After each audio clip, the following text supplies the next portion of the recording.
Welcome, my name is Marcus Braun and I'm the consultant pastry chef for Barker's.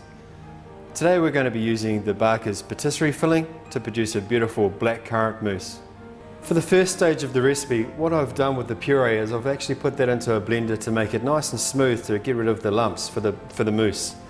I've heated the puree up onto the stove, and into that I'm going to add my hydrated gelatine to dissolve that fully into that puree. It's really important to dissolve the gelatine fully so it's going to disperse evenly through the mixture. Blackcurrant is a really highly underrated flavour in my opinion. It's got a beautiful colour and a lovely taste, and it's really good for you as well, even in a mousse.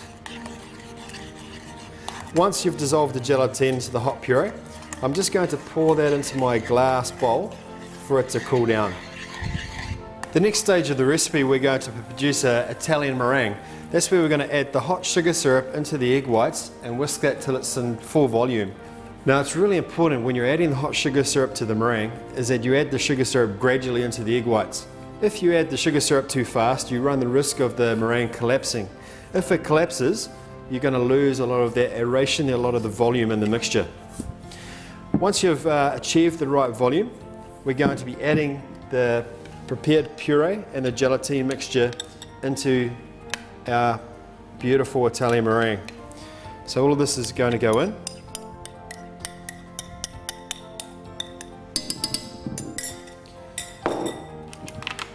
And with a rubber spatula, we're going to fold those ingredients together. What we're going to end up with is a beautiful colour and a light textured blackcurrant puree mixture. So I'm folding and breaking that meringue into the puree until it's nicely emulsified, combined. And then once we have combined the Italian meringue and the puree together, we need to let this cool down slightly before we fold in our whipped cream. If we don't let it cool down before we fold in our whipped cream, we run the risk of the mousse splitting and separating. So there we are, we have a beautiful light textured puree mixture done with that Italian meringue. Okay, our puree and our Italian meringue mixture has cooled down sufficiently for us to add to the cream now. So I'm just going to add a little bit of the Italian meringue and puree into the cream to start to let down that cream into the base. Just folding gently to retain as much air as possible within the cream and also the Italian meringue. I can really smell that intense blackcurrant flavour coming through as I'm folding those together. The second part of the meringue can go in now, and we're blending those two ingredients together by folding with a rubber spatula. We've got a beautiful colour and obviously a beautiful flavour. Now once those two ingredients have combined, I'm going to load this into my piping bag now so I can deposit that easily into my silicone moulds. And piping it into the moulds, nice even portion amount. Now you can use any silicone mould that you want. Once I have piped all the mousse into the moulds here, I'm going to spread them out nice and evenly, and then I'm going to place a nice disc of pistachio sponge on the top of each mould before I set them into the refrigerator.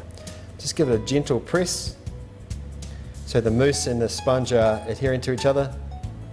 And we're going to place this either in the refrigerator to set for at least 3 to 4 hours, or what I'm going to do is place this in the freezer until it's completely solid, and then they're going to be easy to pop out of the moulds later on.